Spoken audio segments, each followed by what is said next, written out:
আজকে আমি আপনাদের ফেলাছোড়ার একটা রান্না দেখাবো, যেটা আমরা ফেলে দিই। আমরা অনেক কিছুরই খোসা খাই। আজকে আমি কুমড়োর খোসা বাটা আপনাদের সাথে আমি শেয়ার করব। তো কুমড়োর খোসা ফেলে না দিয়ে এইভাবে যদি বেটে নেন, ভীষণ সুন্দর একটা রেসিপি কিন্তু আপনারা পেয়ে যাবেন। তাই কুমড়োর খোসা ফেলে না দিয়ে এইভাবে রান্না করে নিন।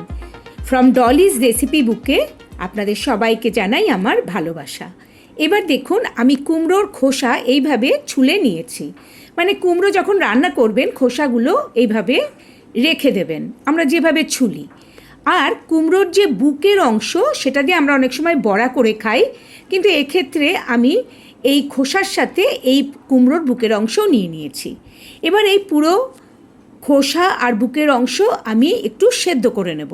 আপনারা চাইলে কিন্তু খোসাগুলো একটু ছোট ছোট করে কেটে নিতে পারেন বা ভেঙে নিতে পারেন, তাহলে তাড়াতাড়ি সেদ্ধ হয়ে যেতে পারে। কিন্তু আমি আজকে কেটে নিলাম না, আমার একটু সময়ের অভাব আছে, তাই আপনারা চাইলে একটু ছোট ছোট করে কেটে নিতে পারেন, তাহলে তাড়াতাড়ি পেস্টও হয়ে যাবে আর বয়েলও হয়ে যাবে।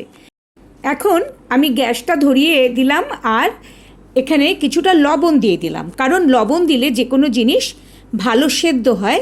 আর যেহেতু কুমড়োর খোসা একটু শক্ত হয়, সেই জন্য আমি কিছুটা লবণ আগে থেকে এখানে দিয়ে সেদ্ধ করে নিচ্ছি। আপাতত আমি ঢাকা চাপা দিয়ে দিচ্ছি, তবে এটা ফুটে ওঠার পর আমি লো ফ্লেমে করে দেবো। এখন হাই ফ্লেমে আছে। এবার হাই ফ্লেম থেকে দেখুন ফুটে উঠেছে, লো ফ্লেমে আমি প্রায় 10-15 মিনিট এটাকে সেদ্ধ করে নিলাম। ভালো মতোই সেদ্ধ হয়ে গেছে, আমি চেক করে নিচ্ছি একবার। এবার এটার জল ফেলে দেখুন এই যে সেদ্ধ হয়ে গেছে। তবে আমি কিছুটা সময় এটা এখন ঢাকা দিয়ে রেখে দেব। ঢাকা দিয়ে রেখে দিয়ে একটু ঠান্ডা হতে দেবো, কারণ এত গরমটা তো মিক্সিতে দিতে পারবো না, আর তাতেও কিন্তু অনেকটা ঠান্ডা হয়ে যাবে। এবার কিছুটা সময় রাখার পর আমি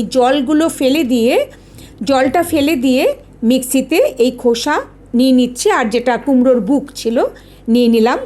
এখানে 2 কাঁচা লঙ্কা ভেঙে দিয়ে দিচ্ছি, আর কড়াইয়ে আমি 2 টেবিল স্পুন মতো তেল এখন দিয়ে দিচ্ছি, কারণ এই তেলটাই পরে আবার আমি রান্নাতেই ব্যবহার করব। তাই 2 টেবিল স্পুন মতো তেল দিয়ে 2 শুকনো লঙ্কা ভেজে নিচ্ছি। এই শুকনো লঙ্কাগুলোও কিন্তু আমি পেস্টে দিয়ে দেব, মানে পেস্ট করার সময় দিয়ে দেব। শুকনো লঙ্কা মোটামুটি ভাজা হয়ে গেছে, লো ফ্লেমেই রেখেছি গ্যাসটাকে। এবার লঙ্কাগুলো তুলে নিচ্ছি। আমি তাহলে এই কুমড়োর পেস্ট করার সময়, মানে কুমড়োর খোসার পেস্ট করার সময় 2 শুকনো লঙ্কা ভেজে দিলাম আর 2 কাঁচা লঙ্কা। এই দিয়ে আমি হাফ পেস্ট করে, মানে কিছুটা পেস্ট করে এখন একটু জল দিয়ে নিচ্ছি, কারণ জল দিয়ে নিলে পেস্টটা খুব ভালো মতো হবে। তো ওই জন্য একটু জল দিয়ে দিলাম। দিয়ে এবার এটা আবার আমি ঘুরিয়ে নিচ্ছি, একবার অর্ধেক করে আবার জল দিয়ে পুরোটা ঘুরিয়ে নিলাম। দেখুন এবার কিন্তু পুরো ভালো মতো পেস্ট হয়ে গেছে। এখন এটা আমি সরিয়ে রাখছি। আমি আগের দিন রাতে কিছুটা ছোলা ভিজিয়ে রেখেছিলাম, তো আমি ফ্রাইং প্যানে 1 টিস্পুন মতো সর্ষের তেল দিয়ে দিলাম। সেই ভেজানো ছোলাটা সামান্য একটু ভেজে নেব একটু লবণ দিয়ে। এই যে এই ছোলাটা আমি কিন্তু সেদ্ধ করিনি, শুধু আগের দিন রাতে ভিজিয়ে রেখেছিলাম আগের দিন রাত থেকে।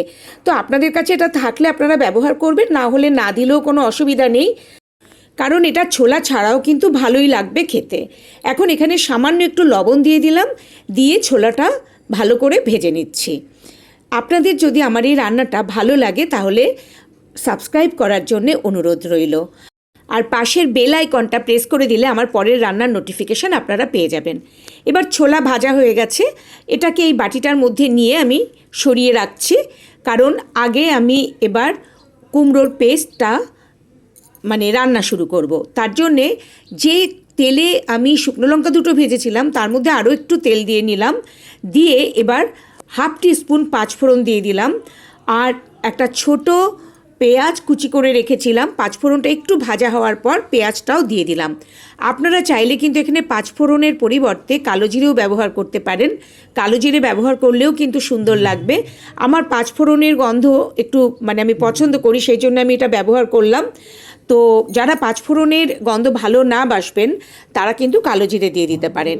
মোটামুটি মানে হাফ ভাজা হওয়ার পর এখন আমি 6-7টা মতো গার্লিক মানে রসুনের কোয়া পেস্ট করে রেখেছিলাম, সেটা দিয়ে দিচ্ছি। দিয়ে 1 মিনিট মতো ভেজে নেব।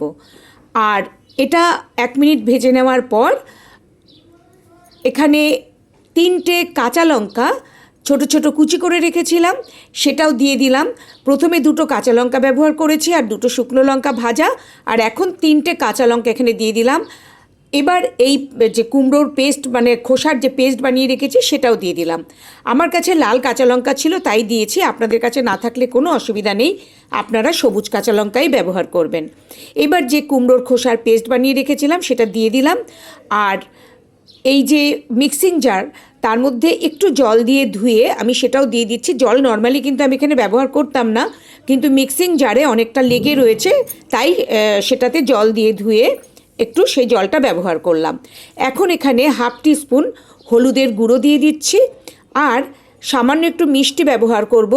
আমি এখানে সুগার ফ্রি ব্যবহার করছি, আপনারা 1/4 টিস্পুন চিনি দিয়ে দেবেন। এইবার এটা খুব ভালো করে আমি শুকনো করব। আর আপনাদের কাছে যদি ছোলা না থাকে, ঘরে যদি নারকেল কোড়া থাকে তাহলে সেটাও কিন্তু ব্যবহার করলে খুব ভালো লাগবে খেতে। এখন আবার একটু লবণ দিয়ে দিলাম, কেননা যেহেতু লবণ দিয়ে যে আমি খোসাটা সেদ্ধ করেছিলাম সেই জলটা কিন্তু আমি ফেলে দিয়েছি, তাই এখানে আরেকটু লবণ দিতে হলো। আর ছোলা যে ভেজে রেখেছিলাম এবার সেটাও দিয়ে দিলাম, দিয়ে এবার ততক্ষণ পর্যন্ত এটা ভাজতে থাকবো যতক্ষণ পর্যন্ত না এটা কড়াই থেকে একটা ছাড়া ছাড়া হয় আর পুরোপুরি শুকিয়ে যায়, ততক্ষণ এটা ভেজে নেব। এবার দেখুন মোটামুটি কড়াই থেকে দেখুন একদম ছেড়ে এসেছে আর বেশ শুকনো হয়ে গেছে, তার মানে এখন কিন্তু এই রান্নাটা হয়ে গেছে। আপনাদের যদি এই রান্নাটা ভালো লাগে তাহলে লাইক, শেয়ার আর কমেন্ট করার জন্য অনুরোধ রইল। আর অনুরোধ রইল অবশ্যই এইভাবে কুমড়োর খোসা ফেলে না দিয়ে এইভাবে একটা রেসিপি করে নেবেন। আর এটা ভাতের সাথে কিন্তু ভীষণ ভালো লাগে, ছোলা দিলেও ভালো লাগে, আবার নারকেল কোড়া দিলেও ভালো লাগে। কিছু না থাকলে এগুলো বাদ দিয়েই করবেন, তবুও এটা খেতে খুবই ভালো লাগে। তো আমি আবার আসবো নতুন কোনো রান্না নিয়ে। আপনারা সবাই ভালো থাকবেন। আজকের মতো সকলকে জানাই আমার নমস্কার।